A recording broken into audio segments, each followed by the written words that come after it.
evening and thank you for joining us on Y254 TV. My name is Grace Maingi. This being the 17th day of January, you are just in time for Newsbit here at Y254. We will be glad to hear your feedback, comment on all our social media platforms across at Y254 channel. And of course, there's a lot lined up for you tonight, including political and security stories that are going to be aired and apparently about what is happening in the society and what is happening around the streets.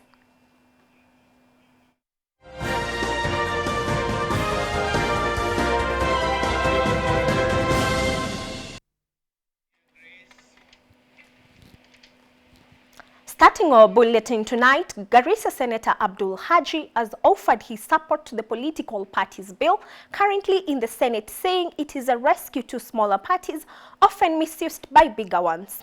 Abdul said the bill seeks to legalize an agreement between political parties before forming coalitions, something that has been abused when signing such agreements.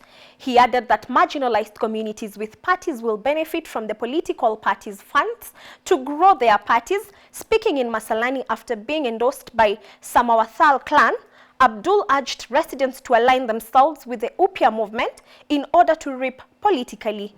He called for peaceful campaigns ahead of the August general elections. Sawa. Marka waan soo dadejinay. Sisi siku zote kama wafugaji ama watu kutoka Garissa ama watu kutoka Northeastern tumekuwa tukikaa kwa chama ya watu wengine. Na sasa ile tuko chama ya watu wengine, kila kitu tunafanya tunaomba. Kama tunataka nomination lazima tuende tuombe wenye chama. Kama tunataka appointment mahali lazima tuende kwenye chama tuwaombe. Lakini sasa hii sheria ikipitishwa inapatia nafasi chama ndogo ndogo kuweza kushirikana na chama kubwa, lakini wanaweza kuandikishana ile kitu wanataka, na hiyo ikuwe ni sheria, na hiyo agreement haiwezi kuvunjwa. Hiyo ni kitu mzuri, manake tunaweza shirikiana na chama kubwa tukawaeleza nini tunataka sisi kama wafugaji, na tukaweka kwa agreement, ikakuwa ni sheria kati yetu sisi na hizo chama, na tukafaidika mbele. So nataka mjue nikirudi bunge nitaunga mkono sheria hiyo inshallah. Kama mnavyojua, tulianza mwelekeo mpya inaitwa Upya, ambaye wafugaji wote wa Kenya walishikana pamoja, tukasema tutaungana pia sisi kama wafugaji wa Kenya tuoneshe umoja wetu na nguvu yetu wakati tuko serikali kuu. Na inshallah tutakuja kueleza zaidi juu ya hiyo, na tuone vile tunaweza saidiana tukaenda mbele, tuchague ile chama ambayo itatusaidia sisi mbele. Naunga mkono ile komiti ambayo imekaa Malindi na imeidhinisha Abdul kuwa mgombea wa pekee katika eneo ya Samawathal, na awe mwakilishi wa kipekee wa Garissa County, senator wa Garissa County. Tunaikubali na tunaikaribisha hiyo maoni, na tunasema sisi tunaunga mkono. The Independent Electoral and Boundaries Commission, IEBC, Monday commenced the second phase of continuous mass voter registration exercise across the country. The commission, which failed to reach the 6 million target during the first phase of the exercise last year, is hopeful of clinching the 4.5 million target in the second phase, which ends on February 6th. The electoral body has deployed more kits to learning institutions and at least 3 biometric voter registration kits per ward to hit the target. IEBC Chairman Wafula Chebukati has said that second phase will include diaspora registration, which will begin on January 21st to February 6th. IEBC targets to conduct the exercise in the United Kingdom, Canada, United States, South Sudan, Qatar, United Arab Emirates, and Germany. once the second phase of mass voter registration closes, an audit of the voter registration will be done before inspection and verification of the same. The Commission rolled out phase 1 of the exercise from October 4th to November 5th last year, where 1.52 million eligible Kenyans were registered.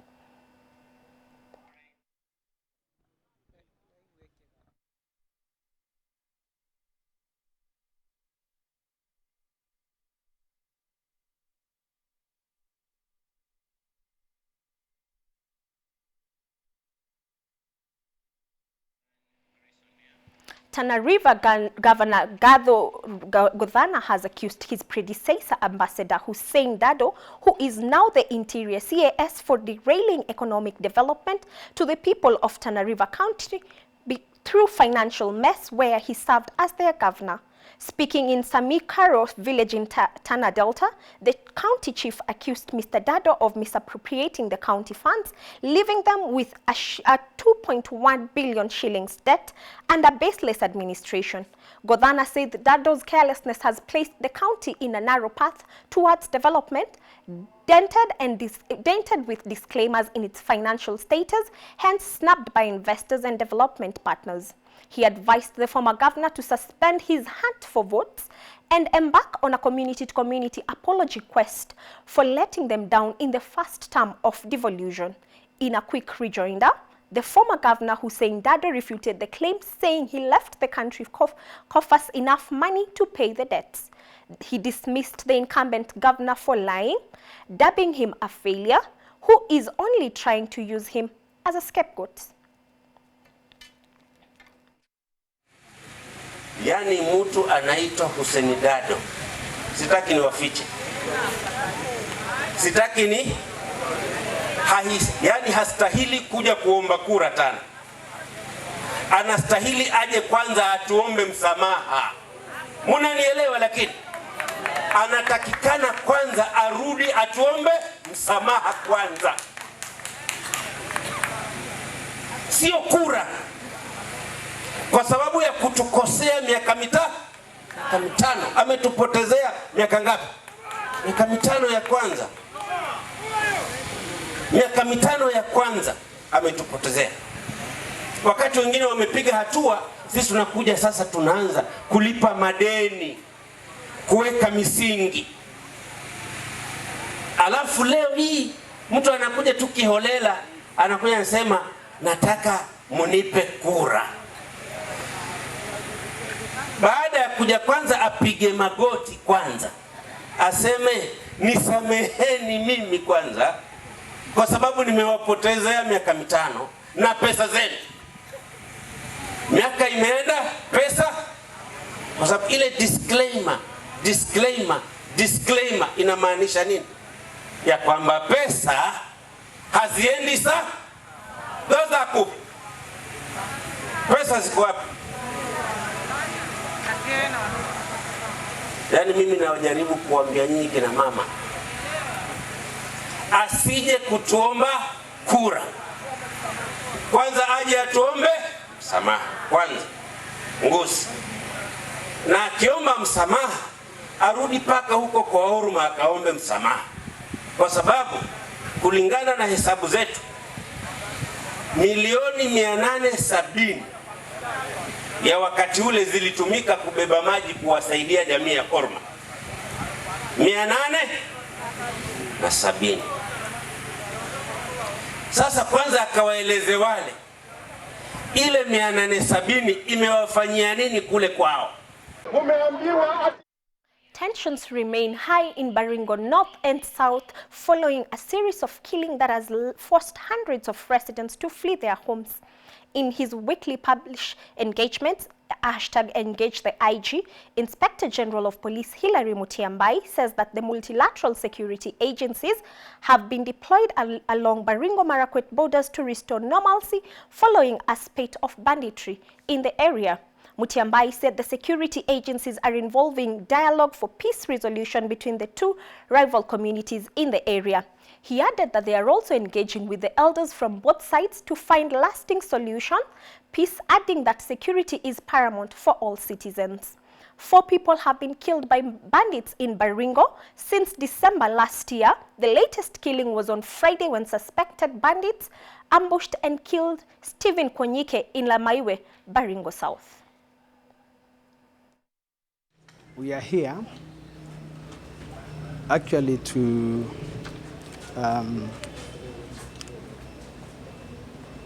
condemn the insecurity which has hit some parts of Baringo North and Baringo South. To be specific, Bartapo Ward, a place called Tuluk and Kisumet, and also on the side of Baringo South, we've had a challenge in Lamoiwe. Today I have a team of risk from Department of Disaster Risk Management, where personally as the Deputy Governor I'm the Chair of DRM, or Disaster Risk Management. And also we have partners, including Kenya Red Cross and NDMA. We want to go to the ground to do an assessment of those who have been affected. And personally, as the Deputy Governor, I want to be in support of the other leaders, including the Governor and the Senator and the area Member of Parliament and the MCS who went there over the weekend to condole with those people who have been affected by it. A Form 4 student aged 17 years old dies after being knocked down by a hit-and-run vehicle along the Goto-Mutarakwa Road early this morning. According to eyewitnesses who was there, said that the student was walking along the road heading to school when the vehicle veered off the road and hit the student behind, killing her instantly. When confirming the incident, Limuru Sub-County Traffic Base Commander George Onsogo urged the drivers to be cautious while driving along this road, which is very narrow due to lack of pedestrian walks. The traffic commander said the investigation and the search of the driver and vehicle have started to bring culprit to book and justice of the deceased girl to be delivered.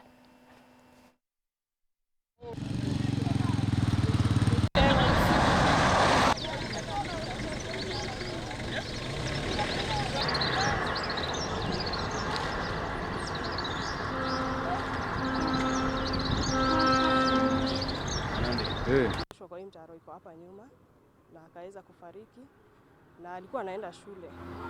Sasa ningetaka kuambia madereva wote wajaribu kuangalia speed.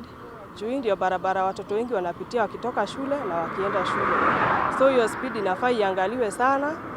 Juu hii barabara imekuwa ni bypass na magari mingi zimekuwa zikipita hapa zikienda from Kiambu County to Kajiado County. So madereva wote na wahisi tu mjaribu tu kulower speed. Mioyo ya watu wengi imepotelea kwa hii barabara. Kwanza kwa madereva niyo sana wapunguze speed, wajue hii barabara ni ya watoto wengi wakienda shule. Mimi nawasihi pedestrians na ama hawa wapita njia muwe makini mkipita kwa hii barabara. Hii gari ambayo imegonga mtoto wa shule wa kidato cha 4 barabara ya Ndeya Mutarakwa Road mahali inaitwa Tiokunu. Hii barabara iko na changamoto, tunaomba kwamba waendeshaji magari waweze kuendesha magari kwa uangalifu. Kwa sababu barabara ni nyembamba na haina mahali hawa watu wa miguu wanaweza kutembelea. Kwa hivyo tunajaribu sana, tunaona kama hii gari imegonga hii mwanafunzi tuitafute tuweze yani tuchukulie hatua ndiposa familia iweze kupata haki.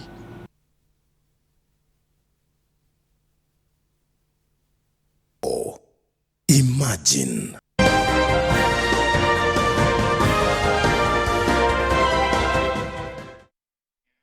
Thank you for still keeping us company here on Y254 TV. This is Newsbeat. Remember, we appreciate feedback on all our social media platforms at Y254 channel. Moving on swiftly, the government has allocated 79 million shillings to boost infrastructure in junior secondary schools in Laikipia County ahead of the CBC rollout next year. County Commissioner Joseph Kanyiri, while lauding the good progress by contractors, mainly drawn from the school vicinity, noted the projects were at various stages of implementation, with a number already doing the roofing. Kanyiri said a total of 101 classrooms, each costing 788,000, were being constructed in the first phase of the economic stimulus project, encouraging the contractors to be creative to complete by February 28, 2022. Speaking in Nyahururu sub-county, where he launched the construction of a class at Munyaka Secondary School, Kanyiri said the school demand for classrooms was still high vis-a-vis what the government was providing through the stimulus project, appreciating that it was a relief to parents.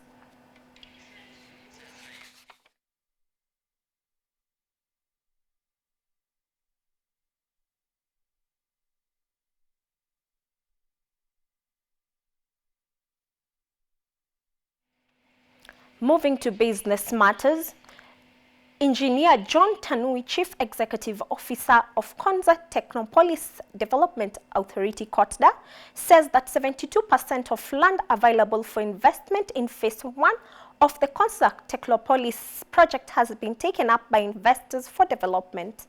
This is a representation of 106 out of 147 land parcels demarcated for uptake by investors in the Phase 1, which comprises 1,703 acres of land, including wildlife and nature parks. According to Engineer Tanui, the authority is now focusing to complete the horizontal infrastructure, which entails servicing the land parcels, with key amenities expected to be complete by the end of 2022.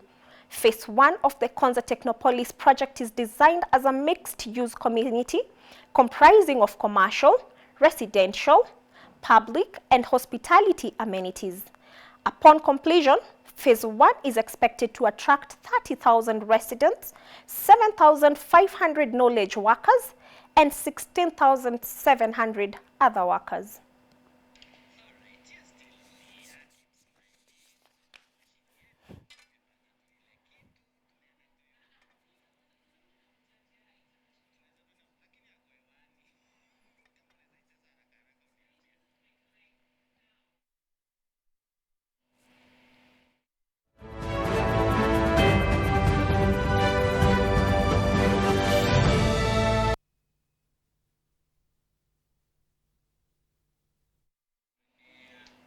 Moving to international matters, Uganda is undergoing a fuel crisis following a buildup of fuel transporters at the major border points of Malaba and Busia in the east of the country. This comes even as the Ugandan government temporarily suspends mandatory COVID-19 testing at the Malaba and Busia border for truck drivers and passengers. Truck drivers in East African region have been protesting against a requirement by the Ugandan government that they test for COVID-19 at the border points, regarding of whether they presented a negative polymerase chain reaction PCR test or not. The directive to test at the border was issued at the start of the month. Uganda later suspended it, but there was already a buildup of trucks at the border points. Fuel prices have been steadily rising since last year, but a major spike has been seen in the past week.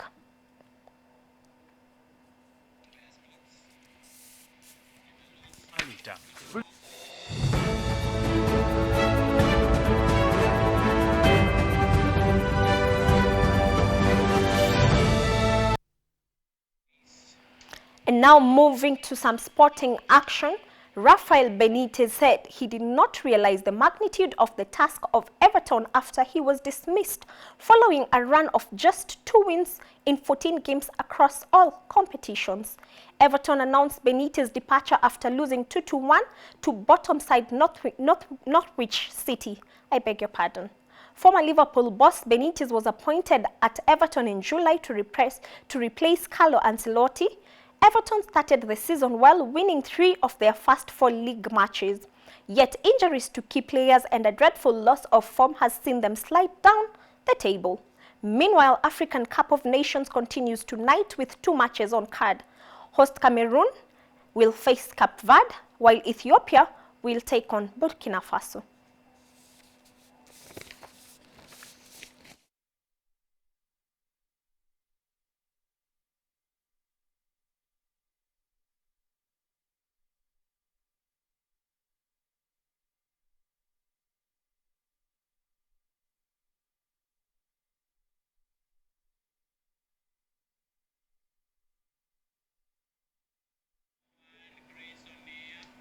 That is all we had for you on our news desk here on Newspeak at Y254 TV. Remember, I always say, sanitize, maintain social distance, preserve your family, loved ones and friends, because COVID is still very real and is with us here in our midst. That is all we had for you tonight. My name is Maingi. Do have a lovely night. God bless you.